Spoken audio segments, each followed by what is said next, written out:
مهيب بص، يعني كل الناس اللي كانت موجوده وكل الناس اللي كانت شايفه، انا ما اتكلمتش. يعني كان في اعتراضات من الجهازين وانا ما اتكلمتش. انا اتفاجئت ان الطرد. وبعدين كابتن محمد عادل انا بحترمه جدا، ولكن هو كان عصبي جدا من اول المباراه. ممكن تكون عشان المباراه الاولى، لان نفس اللي حصل في المباراه الاولى طرد اسامه فيصل تقريبا وضربه جزاء. جاي متنشن من اول الماتش. وبعدين في تقريره بيقول ان انا نزلت الملعب، فانا معلش انا ما نزلتش الملعب لان انا عارف حدودي وما تعداش حدودي يعني. فبالتالي بقول معلش، يعني انا عارف ان الضغوط على الجميع، ولكن اتمنى من التحكيم بالذات، لان التحكيم عنصر مهم جدا جدا جدا. وطبيعي جدا ان الاجهزه الفنيه والادارات اللي بتتعب وتشتغل واللعيبه اللي بتتعب وتشتغل، فلازم يبقى في حاجه اسمها يعني ان انت كحكم، انا ما اعرفش بتقال ازاي، انت يبقى عندك هدوء شويه في القرارات، لانك انت جيت اديت الاحمر على طول وبتقول في التقرير ان نزلت الملعب وانا ما نزلتش الملعب. ده طرد المدرب وتغاضى عن حساب ضربه جزاء، وحسب ضربه جزاء غير صحيحه، كان ناقص هو اللي يشوطها.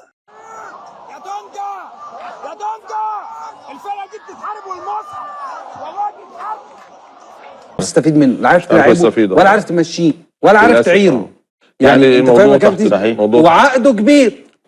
الكارثه بقى يعني انت ممكن في يعني نضاي مثلا مش الحال مش لكن بنتصرف. لا وهو عامل فيها من بنها كمان، يعني هو قال لك بقى انا قاعد هو كل عايز هو محترف. هو دلوقتي عايز $1,100,000. يا نهار يعني تقول له السلام عليكم $1,100,000 عايز عقد وغيره.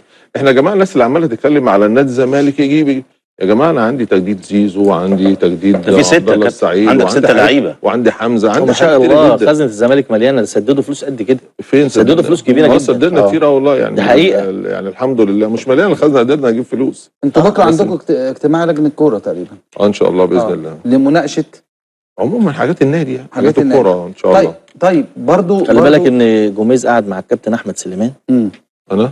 انا رحت له الملعب على طول يعني. رحت له الملعب يا كابتن، وكان طلب من الكابتن حسين لبيب يقعد معاه عشان قال له في بعض الامور عايز يتكلم فيها، وحضرتك قعدت معاه لغايه ما تقعدوا مع الكابتن حسين لبيب. الراجل عنده شويه حاجات يقولها، مدرب كويس قوي جوميز ده. لا راجل كويس. بص اقول لك حاجه، مدرب رائع. كل ما يكتب عن جوميز في السوشيال ميديا كده. ما اسموش جوميز، اسمه المصفوع من مارسيل كولر في السوبر المصري.